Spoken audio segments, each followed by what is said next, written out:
So good morning, good afternoon, good evening, everyone, from wherever you are calling in around the world. Thank you for joining our first of our Meet the Experts webinar series today. We're going to talk about compliance workflows, data analytics, reputational risk data. A great set of panelists lined up here for you all today with some great in-depth experience acquired both from in-house within corporations as well as from service providers. Before we really start, though, I want to kind of thank our sponsor here, LSEG, pulling this together. Without them, we wouldn't really actually have this webinar here today. So thank you to them. We'll be hearing from them later on during this session as well. So before we actually begin, let's start a little bit of housekeeping. So we can go to the next slide, please. For those of you who've been on this webinar series before, you know some of these rules here, but first and foremost, we will be recording this. So if you missed some of it, if you have to jump off early, we will be sending out the recording afterwards so that you can watch it at your convenience. In addition, we'll also be sending out the slide deck from today's session. So don't worry about that. It'll be coming up to the email that you use to sign up for this event. Now, usually you'll be sending it out within a day at the latest, so you will receive that. Now, if any time you have any kind of technical audio challenges, maybe there's a lag in the video or there's a lag in the audio, we suggest actually just refreshing your browser. 9 times out of 10, that actually fixes the problem and you shouldn't have any more issues. It's much faster than signing out of the webinar and then trying to come back in. So just refresh your browser and it should take care of anything. Hopefully, of course, you don't have any issues though. Now, from an interaction perspective, there you'll see 4 tabs on the right of your screen. Anytime you want to today, go ahead and hit that questions tab, submit questions to our panelists, and we'll try and answer. We have a dedicated Q&A session at the end here today, but there are several hundred people joining this webinar from across the globe, so we may not get to every single question. We only have an hour allotted today, but we'll do our best to answer those. But go ahead and submit those questions at any time. You don't have to actually wait till the end of the session. If you're also more curious to hear more about our solutions we talk about today, go ahead and hit the Contact Us tab, and you can then fill out the form there, and the appropriate individual will then reach out to you to either answer your question or provide more information. So with that in mind, let's go on to the next slide, please. All right, so here you see our wonderful panelists today. As I said, my name is Dan Hartnett. I am the director of our third-party risk management and kind of oversight program here in LSEG, which used to be called Refinitiv up until late last year. And I'll be more moderating the panel today, and I have one slide I'll be talking to, but it's really the experts, the other 3 individuals who are joining us that really have the insights that you want to hear. So first among them is Mauricio Almar, right? He's coming to us from Halliburton, Senior Director for Global Compliance and Investigations. We also have Parth Chandra, who's joining us from LSEG, the CEO over there. Again, thanks again, Parth, for joining us and helping us to put this together. And last but not least, we have Vicki Lane joining us from Pilgrim's Pride, Head of Ethics and Compliance. Now, each of the bios for these 3 individuals you can see more about in the tab about the speakers. We can see a lot more about their experience and insights they have that they're going to share today. All right, next one, please. The agenda. So we're going to talk about 3 main topics here, right? We're going to start off with a kind of quick little overview to kind of set the scene, what's best in class from a third-party risk management perspective. I'll take a stab at that. Parth then will jump in and talk about the enforcement agency expectations, kind of give a little background from a regulatory angle there.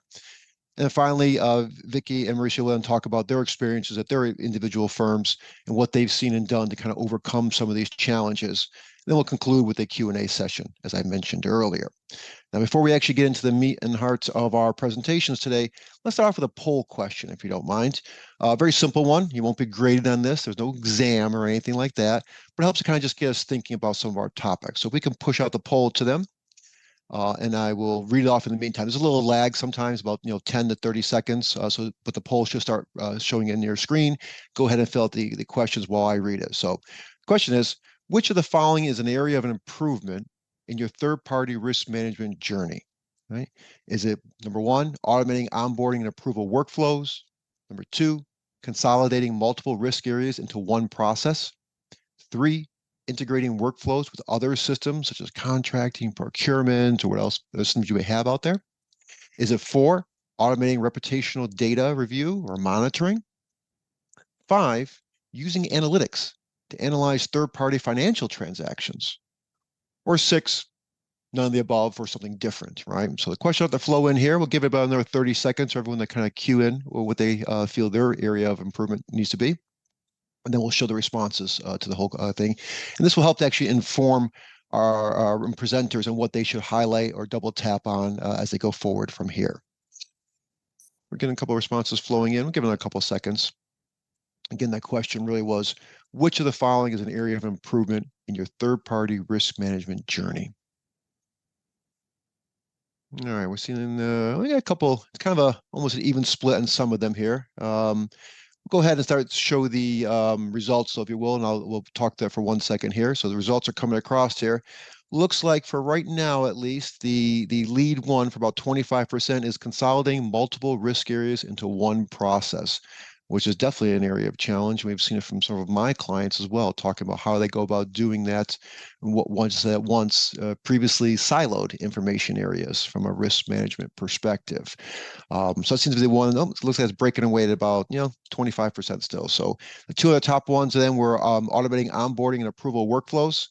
Always a problem, right? When we were trying to do more with less and faster and cheaper, right? And then also integrating workflows into other systems, which is going to be a huge technical problem depending on how complex your systems or workflow processes might be. All right, so great. So thank you for all that. We'll use that to inform our presentations going forward. But let's jump into our first actual substance slide, please. All right, so talking about for the end-to-end third-party risk management life cycle, right? The whole process from cradle to grave, as I like to say. I think there's kind of 4 key points here that I want to highlight that are almost nested within this 4-phase life cycle. The first one is you could have the greatest third-party risk management process in the world and all the steps you need to have and all the accountable people and approvals going on. But if you don't know who all your third parties are, it will fail. And that's a really key point is you have to know who your third parties are. You have to know that ecosystem and have, across the enterprise. Otherwise, if you only know who 50% of your third parties are, you're going to be opening yourself up to a lot of risk, right? It's equivalent of, driving down the highway blind, right? You just really need to know what you're going to see. Otherwise, the process won't work, right? That's number 1 point I want to highlight. The second one is, and particularly get into phase number 2 over here, have a risk-based approach, right? We've seen time and time again the regulators come out and clarify that you must take a risk-based approach because one size does not fit all from a third-party risk management perspective. There are not enough resources to go around. And what you end up doing then is squandering too much, resources on your lower risk third parties, and then not spending enough time, attention, or money focusing on those higher risk relationships, right? And so you do not want that, one size fit all approach. A third point I point out is, when we get into the monitoring renewal. Monitoring is continually a challenge for a lot of the clients that I talk to, for example, because they don't know when to do it, how often to do it, at what level, in depth and focus they need to monitor on. But monitoring is critical, right? Risk does not stand still. Once you onboard a third party, new information come to light, new problems can emerge. So you have to be constantly at top of that, right? You don't want to be reading about it in the front page of a newspaper when there's a problem with one of your suppliers, for example, right? There's also a problem of when you renew, right? Should you renew every year? Should you renew the process every 2, 3, 4 years? But you should have some kind of renewal mechanism in place, right?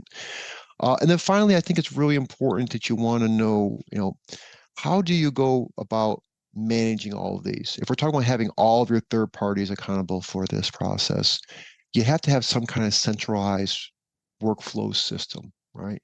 You can't live off an Excel file anymore, particularly if you have hundreds, if not even thousands of third parties you're trying to manage across a globally dispersed footprint, right? You have to have something to kind of help you centralize it so you can keep track of who's being onboarded, where they are in the process, are they being offboarded, and why are they being offboarded?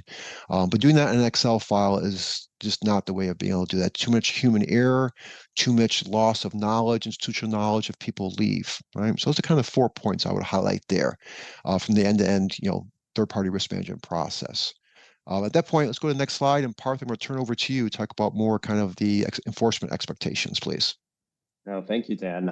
And I've been in this space, in the risk and compliance space, for 20 years. First starting as a white-collar litigator, then going in-house, and then now being at a technology company that's had our technology in front of the regulators. And I think what we've seen with the enforcement agencies is that their expectations have evolved over the last 20 years, for sure. But they really have mirrored what Dan just presented in the view of best in class. So, for example, the U.S. Department of Justice, they included this quote in their evaluation of corporate compliance programs. Does the company engage in risk management of third parties throughout the lifespan of the relationship? And the emphasis on the word lifespan here. And that's exactly what kind of Dan covered in the previous slide. So we've included a couple of other quotes from that guidance here that fleshes out that life cycle risk management. But just to summarize the quotes, I'm not going to read those, but as the previous slide showed, it starts with that substantive review of the need for the third party. Because you have potentially have a very large vendor, supplier, distributor base. And do you need that next one on top of it? Because every third party does add some risk. Documenting that review, documenting the red flags, and importantly, documenting the mitigation and completion of the mitigation related to those red flags. That continues into integrating that diligence into your company's other systems, your procurement systems, your vendor and customer management systems.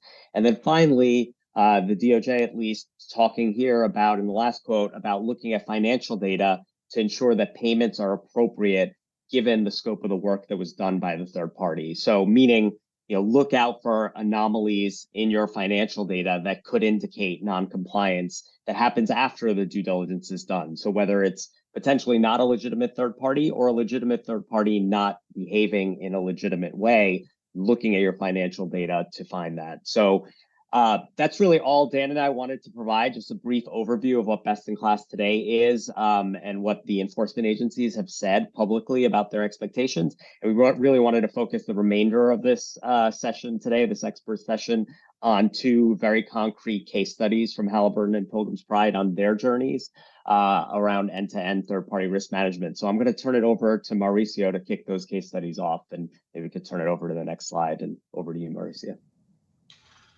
Perfect. So I think Vicky and I will sort of go back and forth on kind of the various different stages in evaluating our existing programs and enhancements, improvements within those programs. So at Halliburton, we have had a third-party due diligence program for many, many years, as you would expect, certainly within our industry, certainly with the risks in the work that we do. But we came to a head a couple of years ago and had to evaluate whether the way that we were doing third-party due diligence answered two goals, right? Was it effective and was it efficient? I think it was certainly effective. I think many internally would argue it wasn't efficient. So how did we go about evaluating how to resolve those two concerns or those two issues? So at Halliburton, we have a concept that we deploy with our customers all the time, which is listen and respond, our external customers. So we did that same exercise internally. And this is something I want to emphasize. When you, as a compliance professional, as a compliance lawyer, as someone in the law department or any other part of the organization that's involved in internal controls, it's absolutely critical that you understand what your organization feels are the pain points in whatever process you might deploy. Because you can design the best control system ever built, and if you don't have that internal buy-in from the stakeholders, if you don't have the internal buy-in from the users of the system, you're going to have challenges with whatever you deploy. So that's where we started our conversation. And we had both what do the internal control stakeholders want and need, and what do the users of the system need. And those are sort of the first two items on the far left of the slide, right? Let's enhance the internal controls, but then also increase the speed and make it an easier process. So some of the things that we identified, and some of these you may have thought of, some of them you may have not. 6 things. Mobile accessibility. And I know that may sound as far removed as you're probably thinking from an internal controls design perspective, but think about how you operate on a day-to-day basis. Think about how your business leaders operate on a day-to-day basis.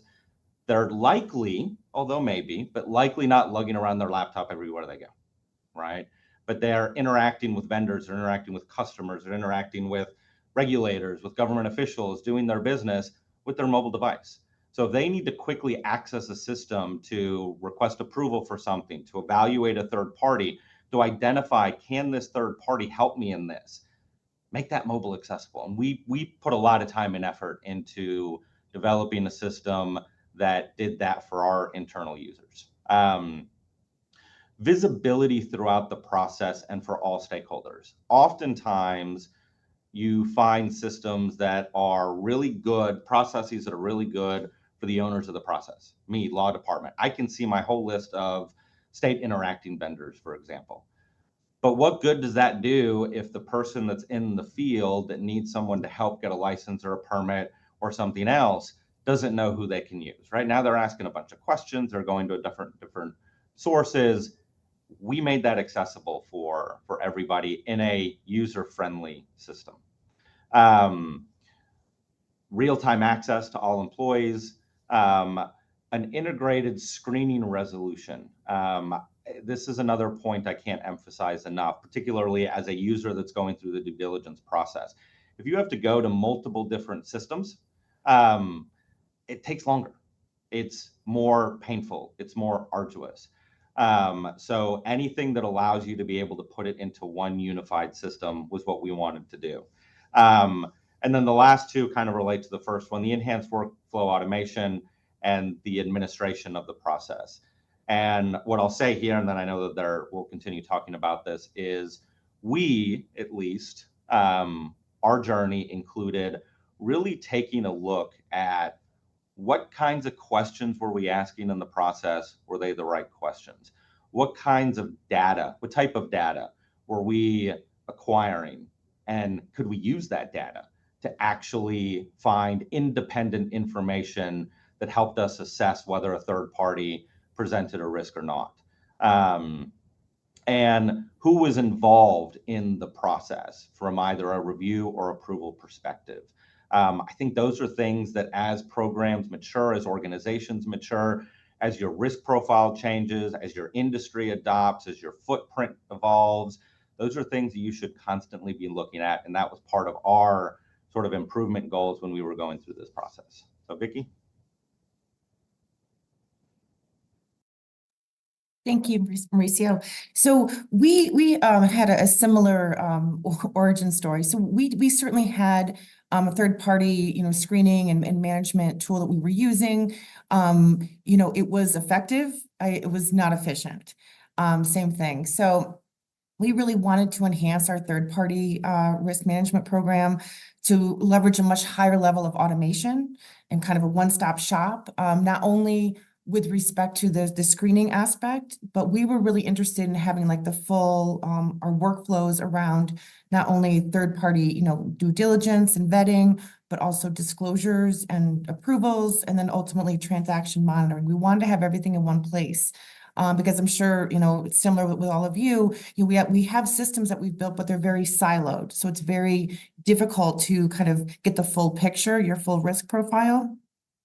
And like Mauricio, we wanted to do this in a way, have a platform that was easy to use for our business and efficient, importantly efficient. We don't want to slow down the process. And actually what we found is, now that we've fully implemented this, it is a far more efficient process. We've gotten very positive feedback from the business. So as I said, we had two other objectives in addition to what Mauricio spoke about, and those are on the right-hand side of the slide. We wanted to enhance our disclosures and approval process. Things like disclosing gifts, meals, entertainment, donations, conflict of interest disclosures.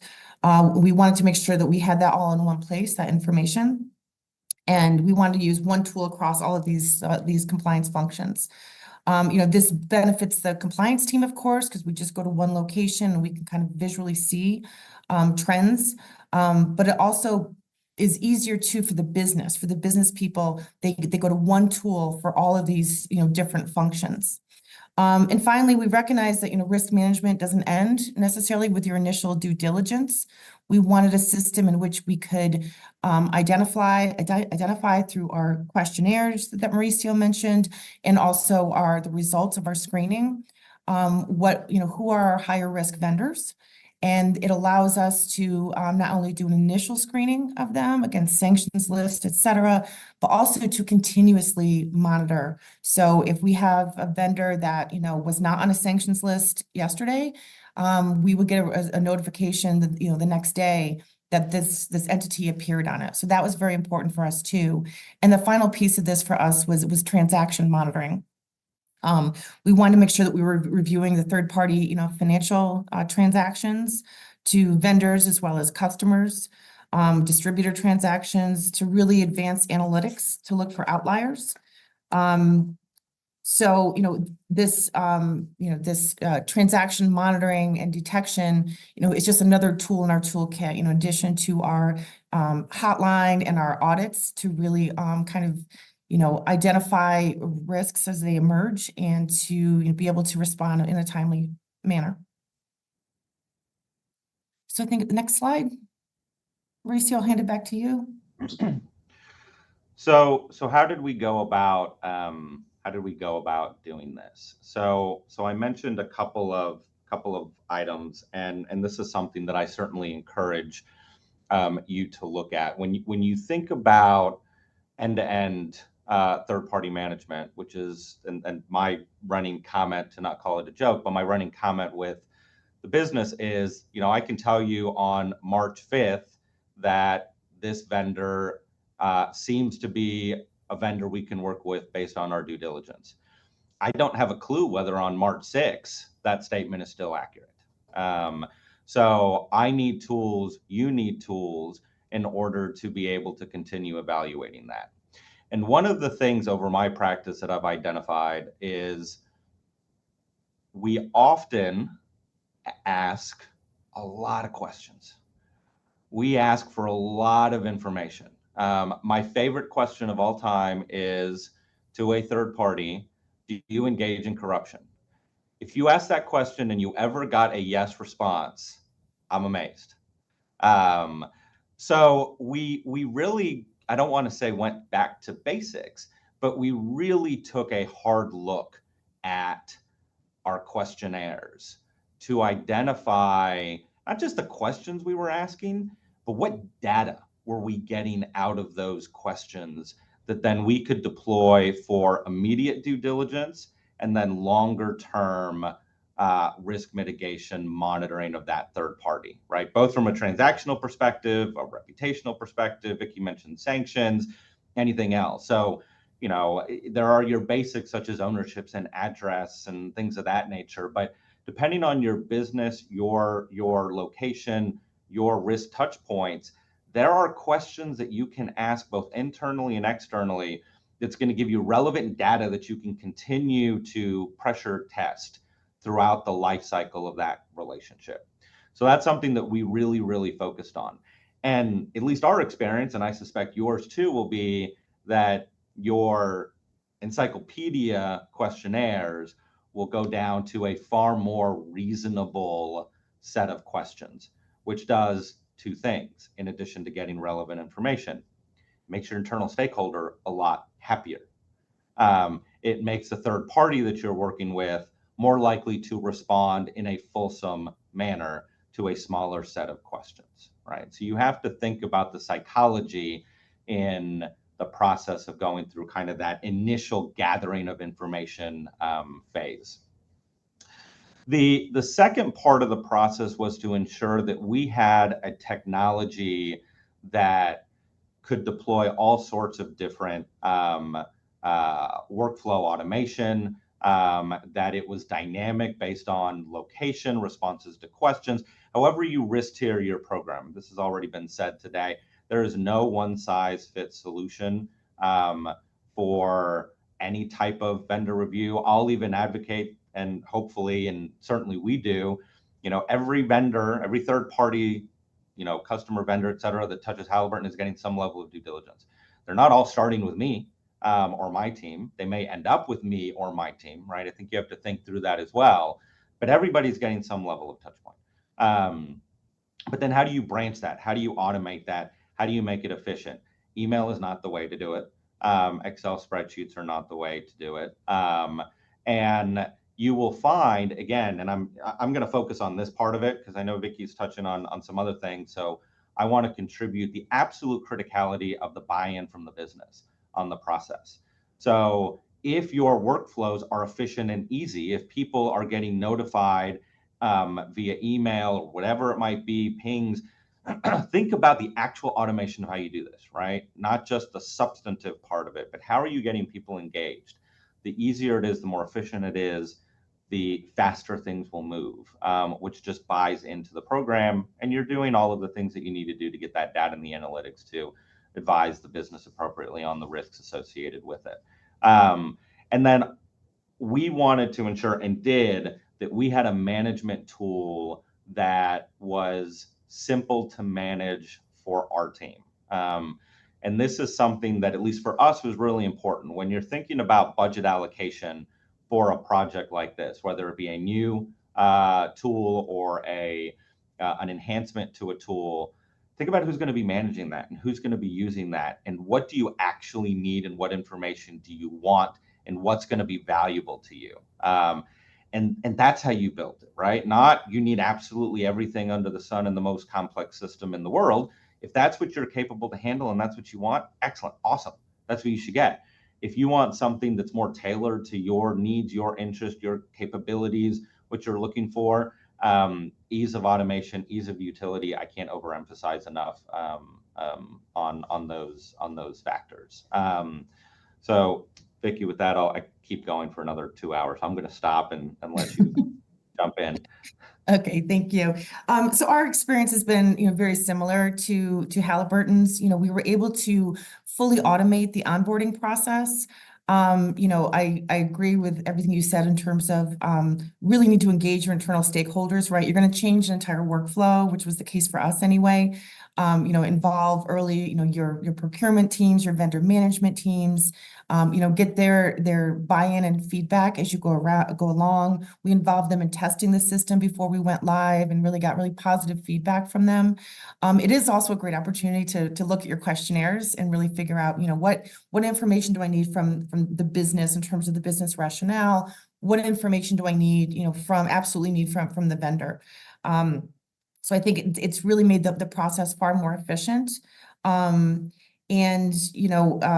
The benefits are not only for compliance, but for the business as well. As I said, we've actually, my only concern with this process, and whenever you change a workflow, is, adding more time, right? The business needs answers, quite quickly.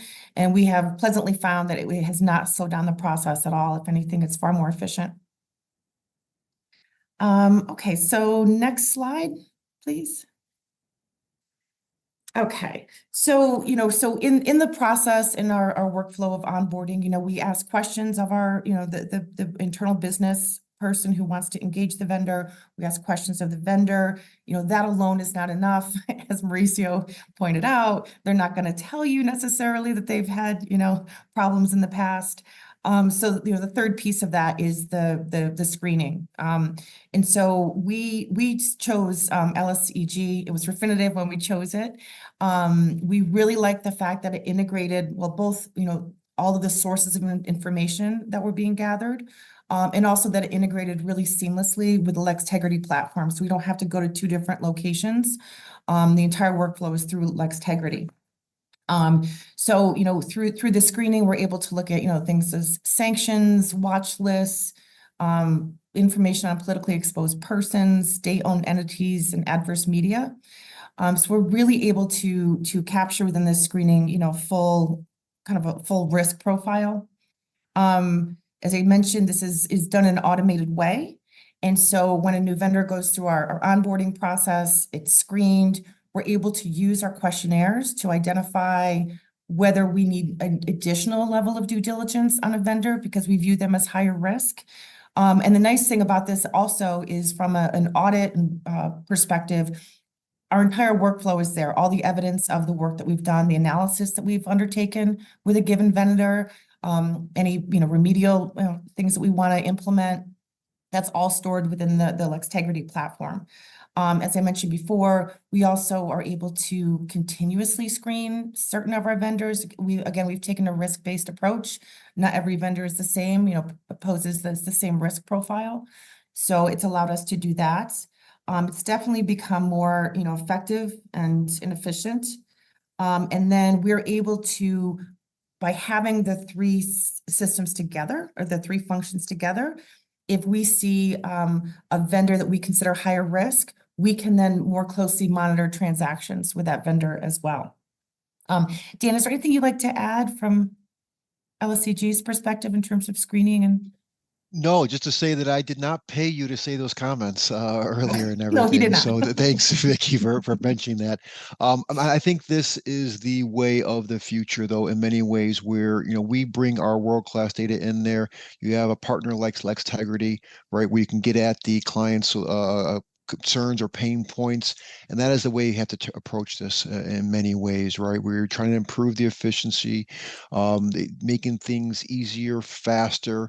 You do not want to be seen as inhibiting the business. These are concerns we're hearing constantly from our clients that, how do we prevent ourselves from being put in that position where we're holding up business deals being done, for example, because the process is too slow, it's too cumbersome. We don't have enough resources to work through it. So this kind of almost, symbiotic relationship here of going forward from a partnership perspective and then getting that data in a, efficient workflow over to clients, that's really, I think, the way it has to be done. So I couldn't have summarized it better, Vicky. Thank you.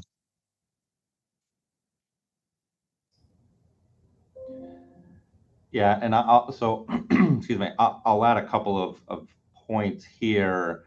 Again, back on sort of the internal stakeholder, and Vicky mentioned this. We, one of the challenges oftentimes with workflows is that they are they go in one direction. I'm blanking on the terminology right now. And by that, what I mean is once you're done with the due diligence exercise, you're kind of done with the due diligence exercise, right? But that relationship isn't over with. And with the system that we have, and we also use both LSEG and LexTegrity, and the integration between the two is fantastic and part of the ease of use.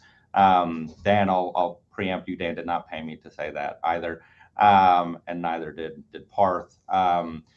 But we're able to go back into the system, right? And if we do risk mitigation on a third party, right, we decide, okay, we're going to approve this third party, but there were some issues we identified during the due diligence, right? Perhaps an ownership relationship that's closely tied to a government connection that at the moment doesn't appear to present a risk profile, but we don't want to wait a year or two or whatever the renewal cycle might be on that. We want to deal with that sooner and earlier. So we're able to, within the system, set that up, right? And have risk mitigation strategies that are communicated to us as well as the internal stakeholders, the business. We can put whatever timelines, timeframes we want on it, do whatever we need to do from a substantive analysis associated with it, and put it all right back into the same system. We're also able, we have a very close connection with our internal audit function. They, as part of their internal audits, are regularly looking at third-party relationships that are going through our diligence process. We're able to provide them immediate information on approvals, status of diligence, red flags that were identified, in very digestible pieces of data, pieces of information that they then can use as part of their own auditing. Within our own compliance program, we do auditing of these activities plus business hospitality and what we call social commitments or charitable contributions, things of that nature, all integrated within one tool. I can't overemphasize how helpful it is to have everything within one tool, both for us as users of managing it and for the internal stakeholder that gets confused if there are multiple things that they have to learn. I do.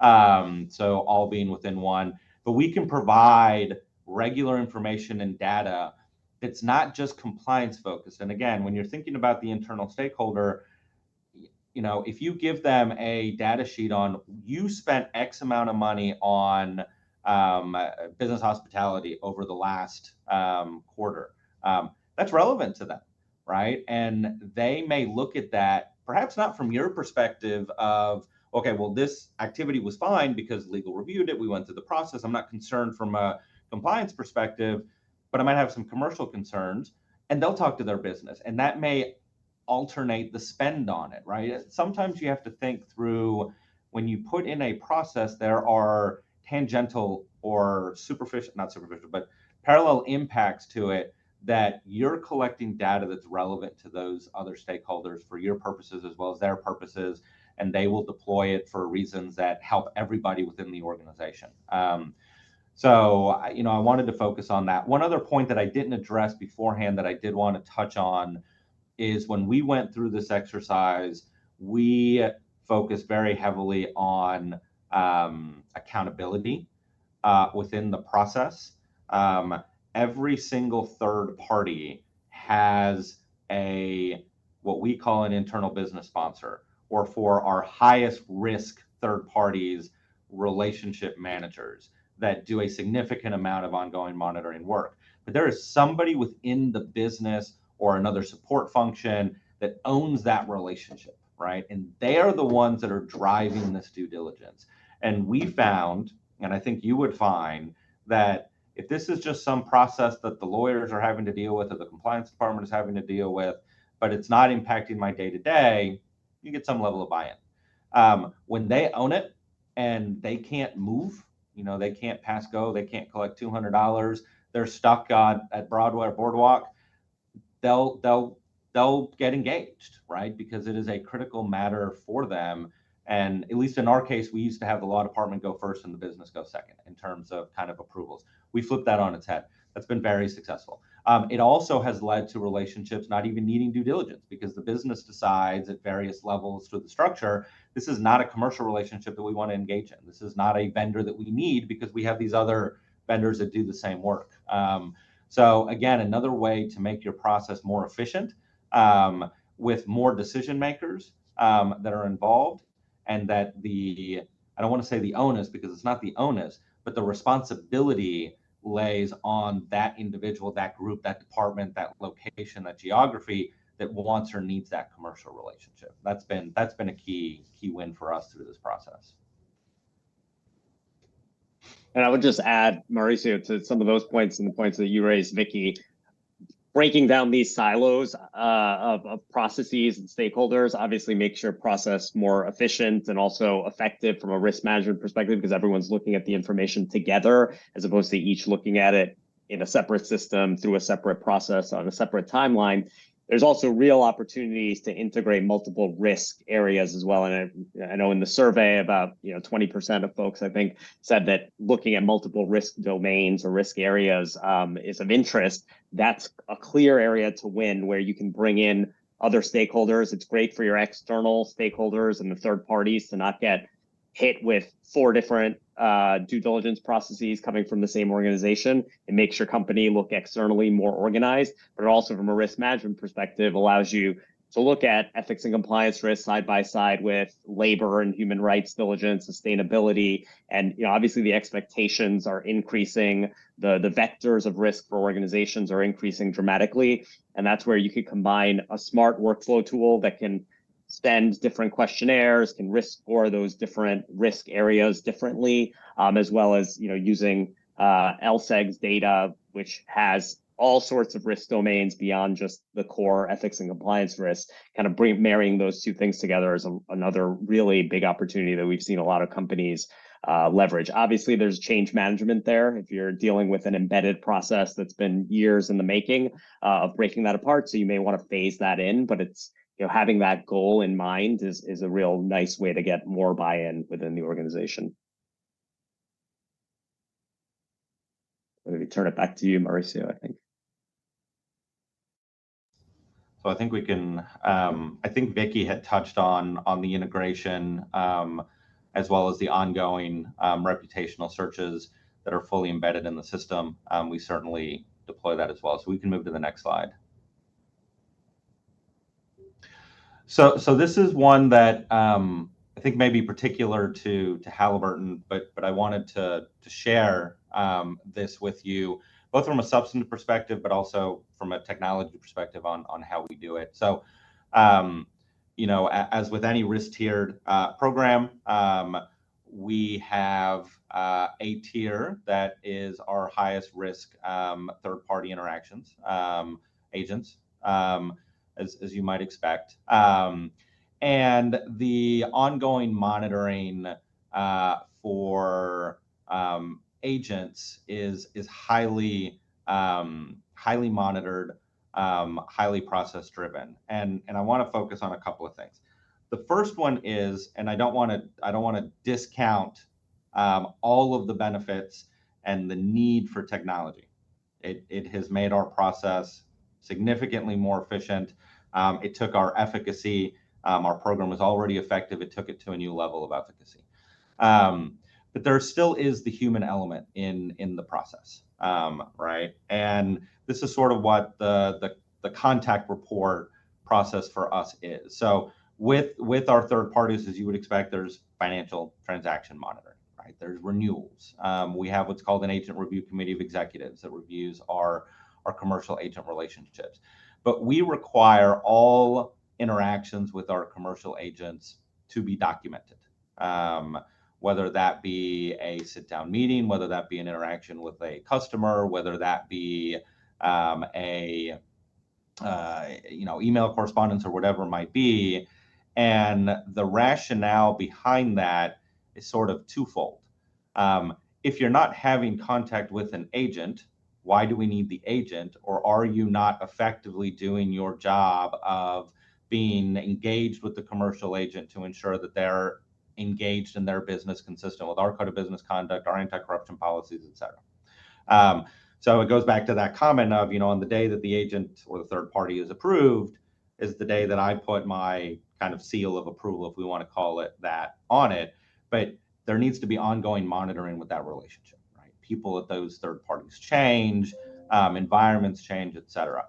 So it's very simple. If you're not having contact with the agent, we've got questions, right? And this contact report process allows us to ask those questions because there's nothing coming in. The reverse of that is, right, we're super engaged with this individual, and this is what they're doing with us. This is the benefit that they're bringing to the organization. This is why we're engaging with this third party. That helps both the compliance department. It allows us to review these contact reports and evaluate on an ongoing basis. Okay, there continues to be a business rationale for this relationship, and the activities that are being engaged with, whether they're supporting one product service line or another product service line, et cetera, are consistent with what we were told when we went through the approval process. So it kind of gives you that ongoing monitoring ability.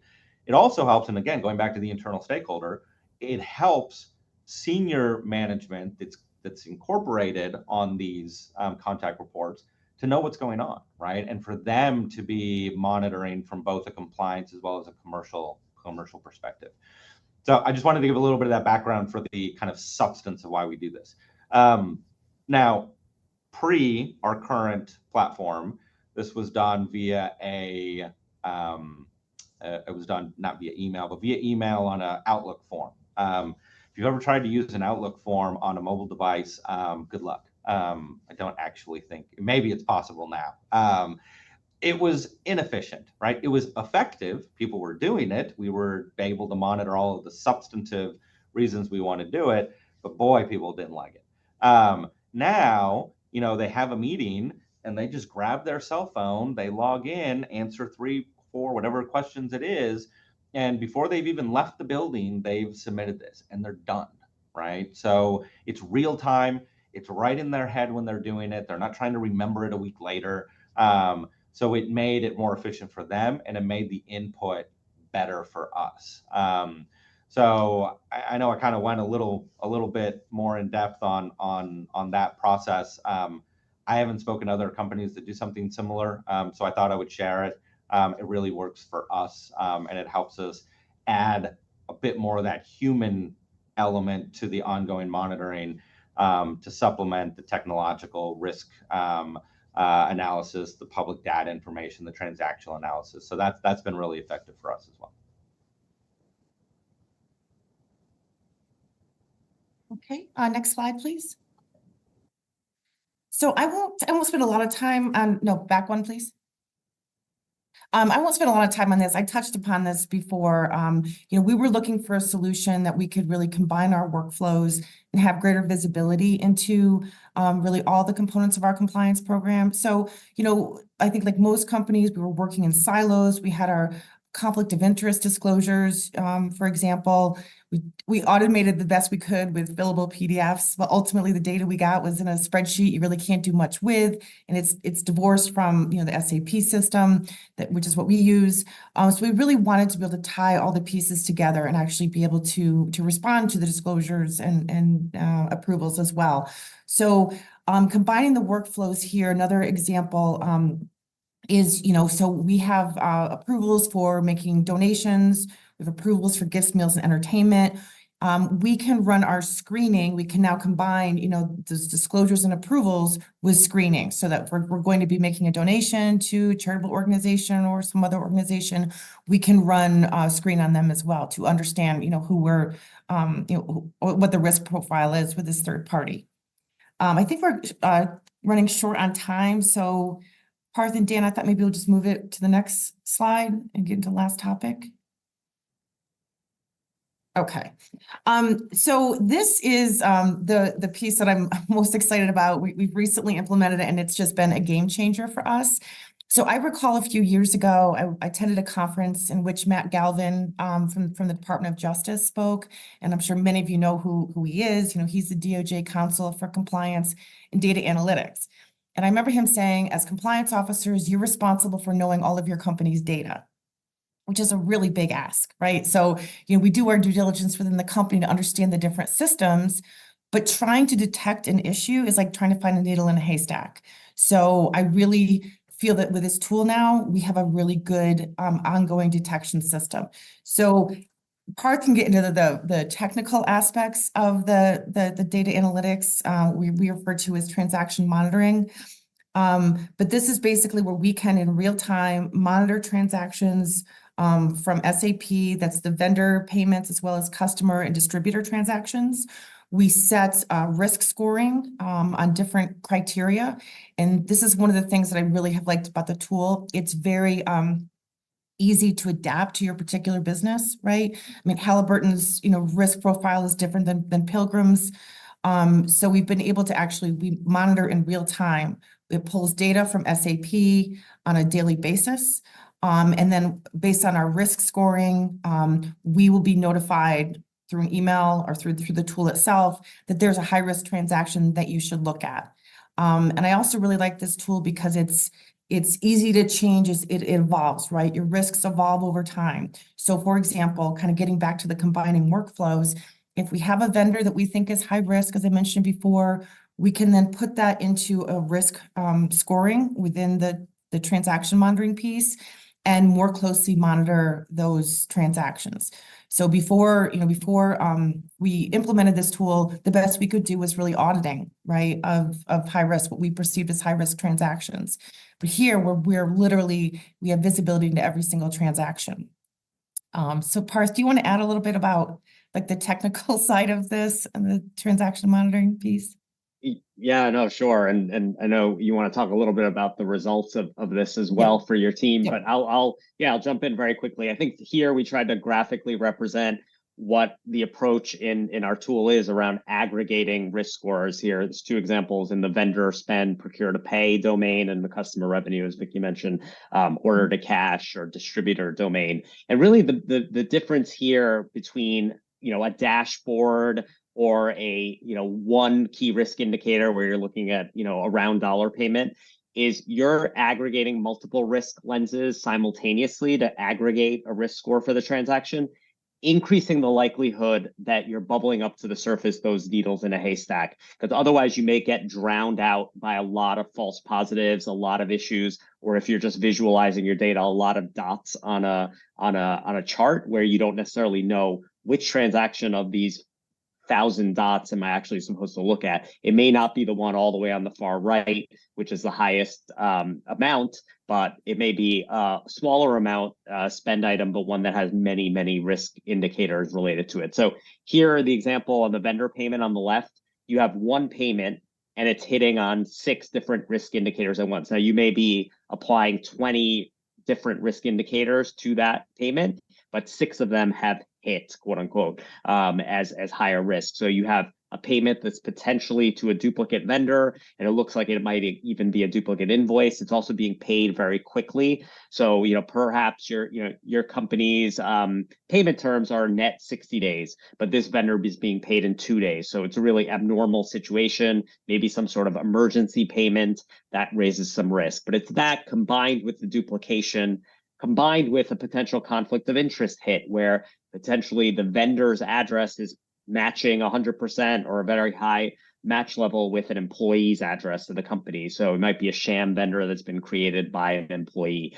So again, looking at all of these attributes together simultaneously at the same time really subjects each transaction to a very high level of scrutiny that no human would really be able to apply it to other than on a sample basis. But this is applying it to 100% of your transactions. And so if there's something wrong here, if there's potential non-compliance, your system, you can do all your documentation there. You can leverage the benefits of machine learning to get better over time. And you're not going to have a huge backlog of items to review. You're going to have a very targeted list. I'm not going to go through the example on the right. You'll get these slides and you can look at it. That's in the order to cash space, kind of looking at different patterns of sales to distributors that might indicate channel stuffing, inflating revenue, etc. But really, ultimately, I think what I wanted to share is just the firepower that you can really bring to your large data sets from your financial data. And maybe if you go to the next slide, I know Vicky has talked to some of this from a process perspective. It's bringing that SAP data or Oracle data or T&E data or whatever it is and bringing it into this analytics engine. The important thing that Vicky mentioned in terms of the configurability is this analytics engine is no code. So you can configure analytics as a lawyer, an accountant, as a compliance professional without needing to go to IT, without needing to do any SQL, et cetera. And then there's visualizations and things like that as well. And I don't know, maybe Vicky, I'll turn it over to the next slide, maybe for you to close it out.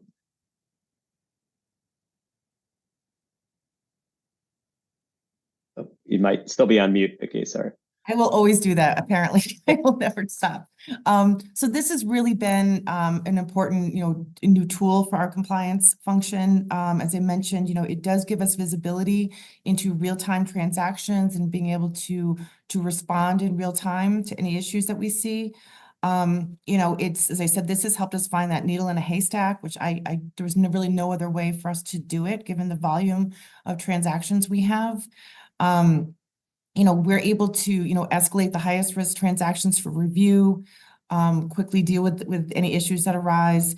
And it really has given our compliance team, a clearer view of our risks, beyond just our, risk assessments and, ERM, et cetera. And finally, as has been mentioned, IT resources are limited, I think, in any company, and having to go back to the vendor time and time again to make any changes can be costly and time consuming. So having a tool that is a no code, as Parth put it, and really allowing us to make changes as risks change has really been key for us. So I think that's all I had on that slide. Do we want to open it up for questions, Dan, or? Yeah, I think we do. We're actually right on time, to be honest with you, for a couple of questions. Oh, and as I mentioned earlier to any of the audience, if you want to go ahead and submit them, go ahead and put them in there now. We'll try and get back to you also afterwards, if we can. If we don't get to all the questions, we do have several hundred people on the call, so that's a little hard to do sometimes. But let's jump right into it. And the first one I have here is kind of going back to the more like the efficiency process, right? So if you both talked about, and this is for Mauricio and Vicky actually, when you both talked about earlier on in the presentation today about how you want to go out there and you had to improve the efficiency of your existing processes back then. The question comes in is that, how did you measure that? What does an improvement look like? What are the metrics you may have used as you can show that you actually did then improve upon the various processes that you had in place? So I'll start with Mauricio and then Vicky, please. Yeah, I think the simplest way is we can measure time to completion for an individual review, right? So we can see that a business hospitality may have taken 5 days, 6 days in the past to approve, which is generally way too long. And you can measure it with the analytics in the system to be able to determine that it's being done significantly faster, right? And it has nothing to do with the substantive of the data; it has everything to do with the movement of the process. So being able to use the tools in the system to measure kind of start to finish is one of the metrics that we use. We also switched at that same time from procurement submitting all of the state interacting vendor requests to the specific business owner. So we can also measure the speed to which things even come into us by speaking to and evaluating where they are in the general vendor onboarding process and coming in. So we've been able to use those measurements. Some of it's feedback, but most of it is being able to just literally look at the time from start to finish within the process. That's for efficiency purposes. For substantive is different. Substantive value is different. And it's really been the same for us. We look at the, the process time from end to end. And also I have found, probably everyone else on this call has as well, if the business finds it inefficient, you will hear about it. We have actually received very positive feedback from the business. It's a much clearer workflow. I feel more comfortable that that it's less manual. So I do feel like we're capturing everything. And so it's really the time to completion from start to finish is what we've looked at. Great, thank you both. So I'll flip it this time around. Actually, Vicki, we'll start with you this time for the next question, which is looking more at the idea of resources. How did you, the perennial problem? How do you justify resources to the powers that be so they do open up the purse strings? Because everything costs a little bit of funding every once in a while, right? And so how do you justify the cost of a program, or if you're moving to a new system, right? Are there any kind of best practices or ideas there? Yeah, I mean, I think it's really, important, obviously, to get buy-in from leadership. It started with explaining, what are the expectations, particularly around like data, data analytics, et cetera. Explaining the power of the tools and how it really will protect the company more efficiently and effectively. So certainly in year one, when you implement these tools, there's, significant startup costs. But then when we looked at all the other tools we were using, I did a comparison of the total spend, those more antiquated tools we were using versus this. And after year one, when it was implementation, it was pretty much the same amount of money, but way more efficient. So we actually had a pretty easy time here selling the value proposition to our business. Yeah, so I'll give our experience and then just some general tidbits. We had the same value proposition at the end of the day when we looked at it from a cost perspective of the various tools we were doing into integrating into a singular tool. It wasn't a difficult conversation from a pure dollars perspective. I've been fortunate as well that I work in an organization that is highly supportive of what we do in the compliance department. That's not to say that they're not, asking the right questions on value and need and cost control. But there's an understanding within the organization of the value, both short-term, medium-term, and long-term, that these sorts of tools bring. And that's what I would say, just from a general comment perspective, is it's always, what is that value proposition to the organization, and how do you quantify the risk that you're seeking to mitigate in sort of the longer term, but also in the shorter term. And if you look at, I'll just use this as one example. If you look at the analytics transaction monitoring side of the house, just grab fraud. And if you look at how much fraud is ongoing, you can actually quantify, right? If you let this fraud continue for another 6 months, 9 months, a year and a half, whatever it is, you can oftentimes put a dollar figure on that. And then you look at the cost of the tool, and sometimes your tool may be worth it for just stopping one act of fraud, or certainly more acts of fraud. So you sort of have to understand the organization that you're in, where the risk points are, where the touch points are, what's happening.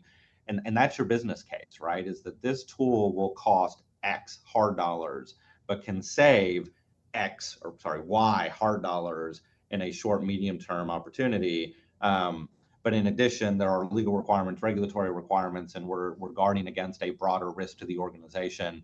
That's the conversation that you're having. I know it sounds simplistic, and it's much harder than that. But it is that ongoing conversation of, this is what we need as an organization to be able to continue operating our business and mitigating the risk, so that we can continue to be effective in supporting our customers and our shareholders and all the stakeholders that are involved with the organization. Great, thanks both of you. So I got a couple more questions here, but we're up at time, so I want to be cognizant of both our speakers' time as well as our audience's time. So we're going to wrap it up right here. I do want to say thank you, first and foremost, to LSEG for making this happen for an event. Thank you, Parth, to you and your team. It's been a pleasure having this. Definitely one of the panels where I actually learned. I take my own notes over here, so it's always a positive sign there, I think.